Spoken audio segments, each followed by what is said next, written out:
ঈদ মোবারক ভাইয়া। ঈদ মোবারক। ভাইয়া কত আমার জামাটা বেশি সুন্দর হয়েছে না? না ভাইয়া, আমারটা বেশি সুন্দর হয়েছে, তাই না? দুইজনেই সুন্দর লাগতেছে, একজনের পূর্ণিমা আরেকজনের শাবনূর। কি যে কও ভাইয়া, লও ভাইয়া আমার লগে কথা কও। চল আম্মা ভাইয়া।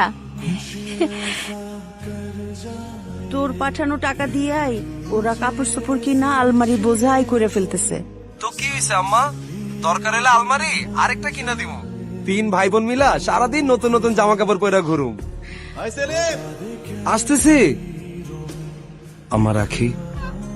আচ্ছা বাবা, রাখো।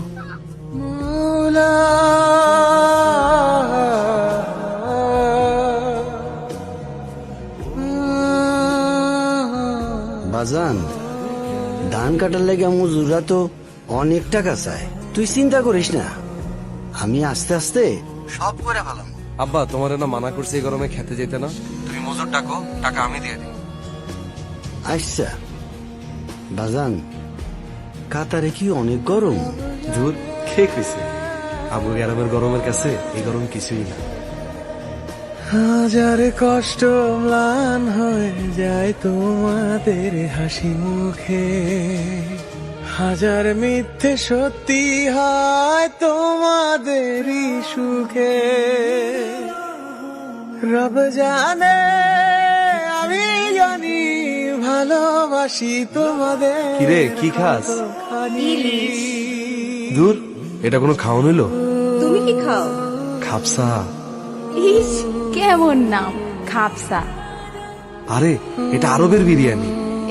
মায়ের হাতে ইলিশের থাইকা মজার কিছু নাই। বেশি মজা হয়েছে রে।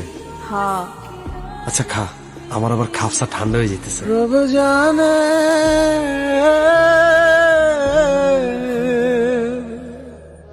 রব জানে আমি জানি ভালোবাসি তোমাদের কতখানি। প্রবাসীদের এই আত্মত্যাগের বিনিময়ে শুধু তাদের পরিবারের হাসি ফোটে না, হাসি ফোটে দেশের অর্থনীতিতেও। ঠিক তাদের মতো আমরা স্টারলাইন ফুড প্রোডাক্ট বহির্বিশ্বে খাবার